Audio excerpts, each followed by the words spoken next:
Unpopular opinion, watching TED Talks is a complete waste of time. And I say that because most people watch talks as if they were watching television shows and they fail to extract the value and change who they are and take meaningful action as a result of the talks they're watching. Now, if that is you, then by the end of this video, I'm going to share with you 5 questions that you can ask yourself in every single TED Talk you watch that I truly believe will 10x the value you're extracting from these videos. So stick around, let's do this thing.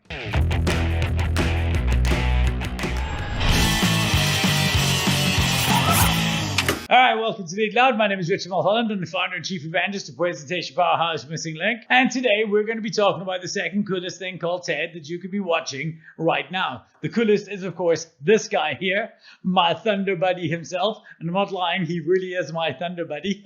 Hey, it's got sound. Are you ready? That's my bad. I was sending a tweet.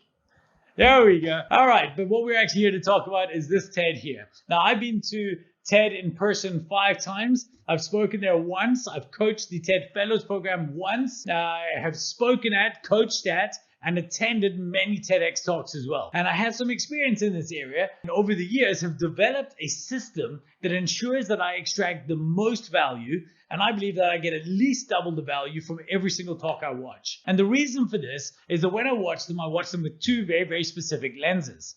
Lens number 1 I watch is, what are they saying, and what can I do immediately as a result of this? And even the fact that I'm already have a bias towards action, I think it makes it fundamentally different. Again, this is not entertainment. But the second lens is the big one for me, and it's the one that most people miss. And that is this: how are they saying it, and what can I steal to level up my presentations? Now, I intentionally chose the word presentations and not just TED Talks there, because you don't just learn how to speak like a TED person when watching TED Talks. I watch every single talk and I think, how can I become a better presenter because I've just watched this? And the trick for me is to watch every single TED Talk from this point on with a new fundamental rule. You sit down, you load up the TED Talk you want to watch. The rule you apply to your mind is, how would I watch this if the person speaking had paid me for feedback? So you got to sit down and make notes as if the person that is on stage has come to you beforehand and said, hey, listen, could you hook me up some feedback when we're all said and done? And the reason I mention this is exactly what we do with the speakers on our Story to Stage speaker mentorship program. Every single week, we watch a TED Talk and we break down that TED Talk and we go through a series of criteria. And at the end of the talk, we watch them, we ask them to answer 5 questions. And it's these 5 questions I want to share with you today, because it's the answer to these 5 questions that give you those aha moments that fundamentally change the way you think and act as a result of the talks you watch. And I want to share those with you right now. And I hope that this is a system that you will employ the next time you watch a talk. So let's start with question number 1.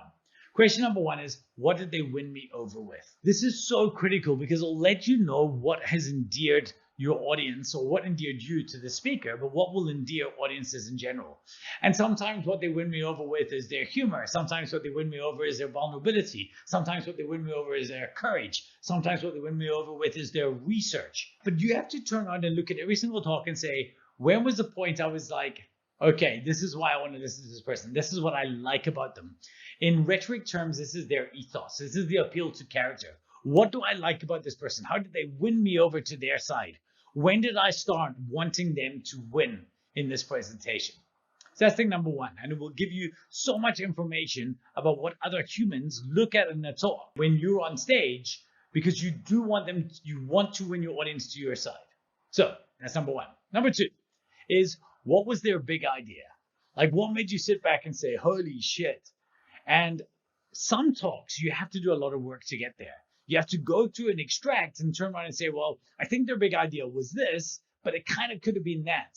But every single talk should have one big idea, one core concept at its heart that is the reason you're watching it. If you're finding it difficult to find out, this will inform the feedback you want to give to that speaker later.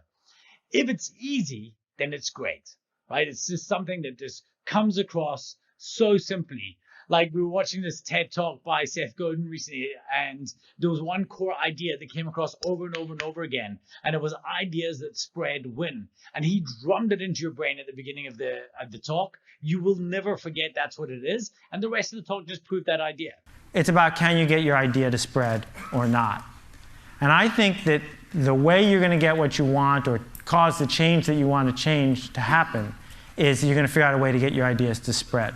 And it doesn't matter to me whether you're running a coffee shop or you're an intellectual or you're in business or flying hot air balloons.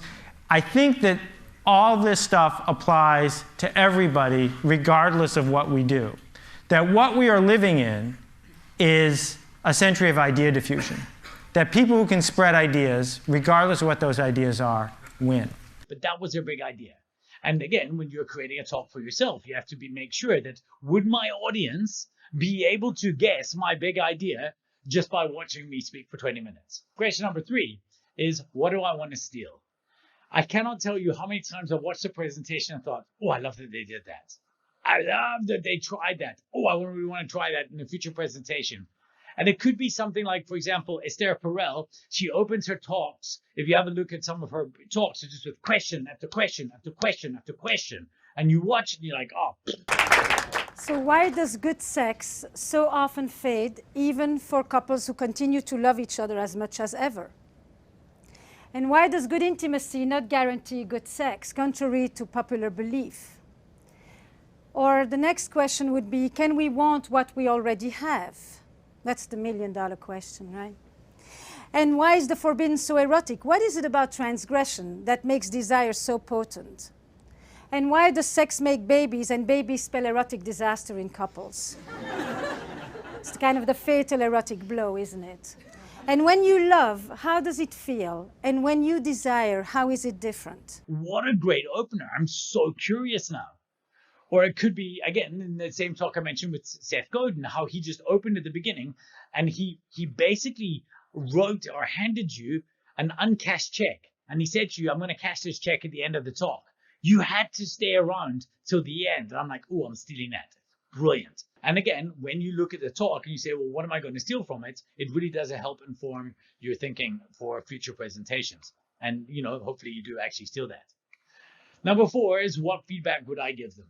So if they then sat down and you said, I really liked everything you did. And by the way, I'm kind of asking for critical feedback here. If they asked you, what one thing could I do to improve? If you were looking for something where you thought, you know, I didn't think your segues are great.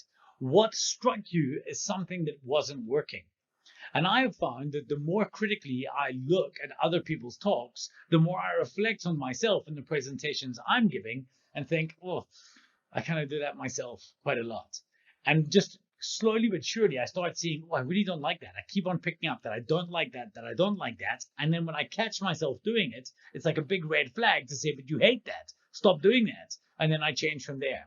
But it's only because I've been looking critically at all of this free content available online that I've been able to get to that point of view. And then finally, the last thing, and possibly the most important thing, is what actions do I need to take?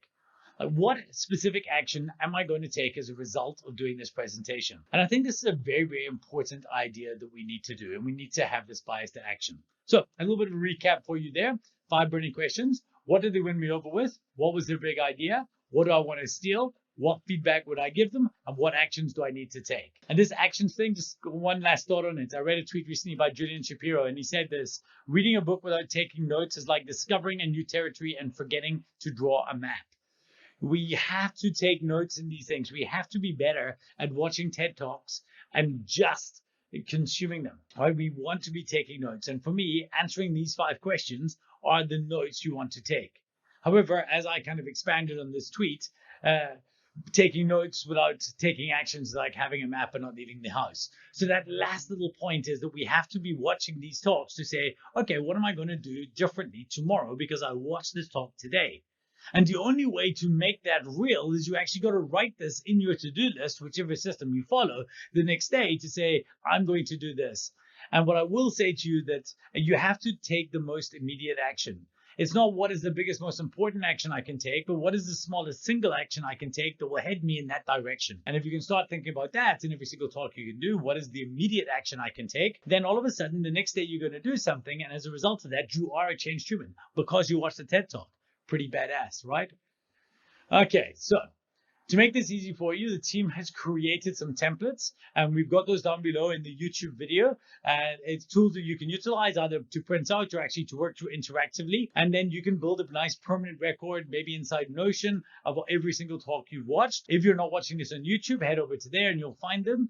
If you do use them, I ask you to consider subscribing. That will greatly help the channel as well. So just one small little thing that we'd like you to do in that regard. One last little tip though, I want to share with you in this. And I know that we all want to watch the great talks and we all go to events that have fantastic speakers. But if there's something I've learned by going to many of the world's greatest events, is the person you went to see, the big name speakers and the most popular talks of all the time, are generally not the speakers you take home with you.